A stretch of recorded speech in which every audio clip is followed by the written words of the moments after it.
Hi there from me, Ashley Hayden. Great to be a part of this month's show. Now today we're talking female empowerment, and if you look around South Africa, you might be quite surprised to learn that women only got the vote 80 years ago. Well, the white women, that is.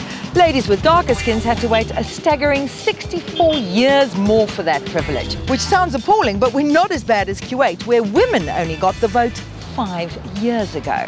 Our constitution is considered one of the most progressive in the world, and it vigorously defends women's right to equality in all areas. So much so that in a recent study on gender gaps around the world, South Africa jumped from last year's 22nd place to a magnificent 6th place this year as the 6th smallest gender gap between men and women, ahead of many other first world countries, including America, who was placed only 31st. I think 6th place is a statistic we can really be proud of.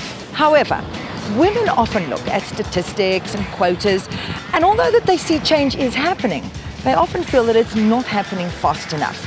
But I'd like you to consider this, and that is what an economic powerhouse women are. Take household budgets. Women control the budgetary spend on all domestic consumables every month. They're also responsible for the decisions made on white-ticket items like fridges, washing machines, tumble dryers, kettles, stoves, and so on. And 80% of all women are responsible for the decision when it comes to the purchase of a new family car.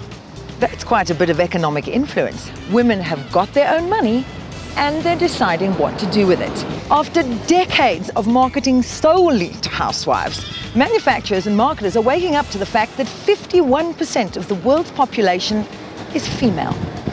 They have brains, they have jobs, and they have income. And any company that ignores that fact is shutting itself off to 51% of its potential market. Now more than ever, more women mean more business. It's no secret that men and women's brains are different. They were configured that way by evolution, and it's left men with primarily linear, single focus, logical, mechanistic skills, while women have developed communicating, empathetic, and multitasking skills. Up until now, the workplace has been a largely male-ordered and male-dominated environment, geared towards male thinking and male systems. But the times, they are a-changing. How our society is being ordered is being commanded from the bottom up. Most job losses last year occurred in traditionally male-dominated businesses, manufacturing, automotive industries, and construction. And Time magazine reported that at the beginning of 2010, there were more women employed in America than men. This is the single most significant social change that we women have ever seen, and it has happened in 1 decade. It's a dramatic shift from the head, logical, egotistical, profit-based, to the heart, intuitive, caring for our planet, caring for the human population. It's a move from the logical left brain to the more empathetic right brain when it comes to leadership and decision-making.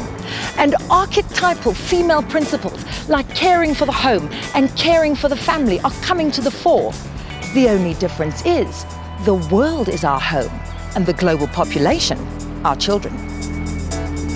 Even technology is finding its feminine side. Social networks are becoming increasingly pivotal in the way in which we run our lives. And tellingly, they mimic the way in which women operate, forming communities and engaging in conversation. So never before have there been so many well-educated women rising to take advantage of this female century. It's our environment. It's one that we operate very comfortably in. And it's time for the other 49% of the population to take notice. Because the only way for women to go is forward and up. And you know it, women mean business. I'm Ashley Hayden for End to End.